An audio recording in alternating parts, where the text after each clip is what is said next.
Sebelum melanjutkan, jangan lupa subscribe dulu, terima kasih. Bab 47, Mawar Merah di Mana-Mana. Hari ini adalah hari pertama syuting di studio di pinggiran ibu kota. Adegan pertama adalah jamuan makan di istana, saat Kaisar akan menerima beberapa utusan asing. Pangeran ketujuh Chu Beichen dan selirnya Sanggong Yingrong akan menggunakan kecerdasan mereka untuk melawan tantangan dari para utusan. Sebagai selirde, Ningxi tidak perlu berbuat banyak. Dia hanya perlu bertindak sebagai ornamen yang mempesona dan anggun di sisi Kaisar. Akan tetapi, meski begitu, mengenakan begitu banyak lapis pakaian gaya kuno pada hari yang panas seperti ini sudah cukup buruk. Apalagi kostum Ningxi adalah yang paling rumit. Bukan hanya pakaiannya yang tebal, bahkan aksesoris di kepalanya pun beratnya mencapai beberapa kilogram. Setelah syuting satu adegan, meski tidak ada seorang pun yang tahu dari luar, dia berkeringat deras di dalam. Begitu sutradara berteriak, potong, kedua asisten Ning Xueluo segera bergegas menghampiri, ingin sekali membantunya. Salah satu dari mereka mengipasi Ning Xueluo sementara yang lain memberikan air kepadanya, dan kursi itu sudah dilengkapi dengan alas pendingin. Tidak ada seorang pun asisten di samping Ningxi. Setelah syuting, dia bahkan tidak bisa minum seteguk air pun. Karena masih ada adegan yang harus difilmkan, dia bahkan tidak bisa melepaskan pakaiannya, dan hanya bisa membuka kancing kerah untuk menghirup udara segar. Semua orang memuji penampilan Ning Xueluo, dan sutradara juga memberikan beberapa pujian. Namun, ketika dia kembali ke layar, dia terus menonton ulang beberapa layar tempat Ningxi muncul. Meskipun dia tidak memiliki garis dan kamera hanya beberapa kali fokus padanya, ekspresinya terlalu sempurna. Terlihat memikat dan malas bahkan saat sangat bosan, ekspresinya juga membawa sedikit jejak penghinaan terhadap orang-orang di bawahnya, karena dia bersiap untuk menghancurkan seluruh kerajaan ini dengan tangannya sendiri. Bagus, dia akhirnya bisa tenang. Pada saat ini, si pesuruh Xiaoli berteriak kegirangan, "Guru Ning, pacarmu datang mengunjungimu." Tentu saja, yang dia maksud adalah Ning Xueluo dengan Guru Ning.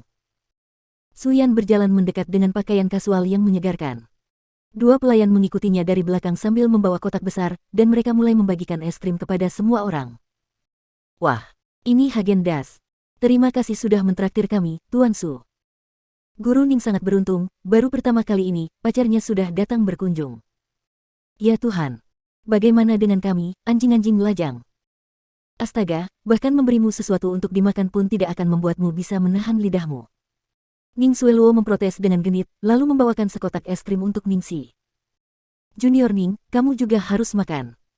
"Terima kasih." Ningxi menerimanya dengan sopan. Wanita ini selalu bertingkah seperti bidadari di depan orang lain, terutama di depan Suyan. Meskipun Ning Xueluo tidak merasa bosan, dia sudah muak melihat aktingnya. Untungnya, Ningxi adalah seorang aktris, dan tidak keberatan berakting bersamanya.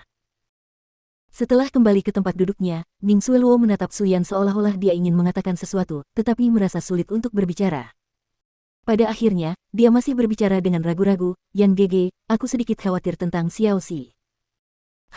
Apa yang terjadi pada Xiaoxi?" Suyan langsung bertanya. "Tadi malam acara pembukaan, kan? Ayahku datang, dan dia bertemu Xiaoxi. Aku tidak yakin apa yang dikatakan Xiaoxi kepada ayah, tapi dia sangat marah dan ingin menendangnya keluar dari perannya." "Bagaimana ini bisa terjadi?" Suyan mengerutkan kening. "Aku juga tidak tahu, saat aku sampai di sana, ayah sudah marah besar." "Apa yang terjadi setelahnya?" "Sepertinya Xiaoxi belum tergantikan." Suyan melihat ke arah Ningxi, dan melihat bahwa dia sedang membaca naskah dengan sungguh-sungguh meskipun berkeringat deras di bawah sinar matahari. Meskipun dia tampak menyedihkan, wajahnya tampak sangat cemerlang di bawah sinar matahari. Berbicara dengan nada ragu-ragu, Ning Xueluo melanjutkan, "Ayahku menelepon tim produksi tadi malam, dan mereka setuju untuk beralih melalui telepon.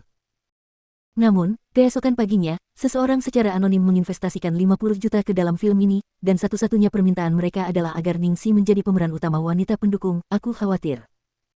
Ekspresi Suyan berubah semakin buruk saat dia mendengarkan. Akhirnya, dia berkata dengan suara rendah, "Aku tahu Xiaoxi. Dia tidak akan pernah melakukan hal seperti itu. Yan Gege, kamu terlalu naif. Tempat macam apa itu lingkaran hiburan? Apakah ada orang yang tidak berubah saat memasuki lingkaran ini? Bagiku, aku beruntung karena aku punya ayah dan kamu untuk mendukungku, tetapi Ningxi memiliki hubungan yang sangat buruk dengan keluarga kita dan dia menolak untuk menerima bantuan kita. Jangan bilang kamu tidak tahu apa yang bisa terjadi pada seorang gadis cantik tanpa kekuatan dan dukungan. Ningxi, ada seseorang mencarimu." Pada saat ini, si pesuruh berteriak lagi, tetapi dengan nada aneh. Dalam sekejap, semua orang mengalihkan pandangan mereka. Karena terlalu menarik perhatian. Mawar merah. Mawar merah yang cukup untuk menutupi seluruh set perlahan-lahan dibawa masuk oleh orang-orang.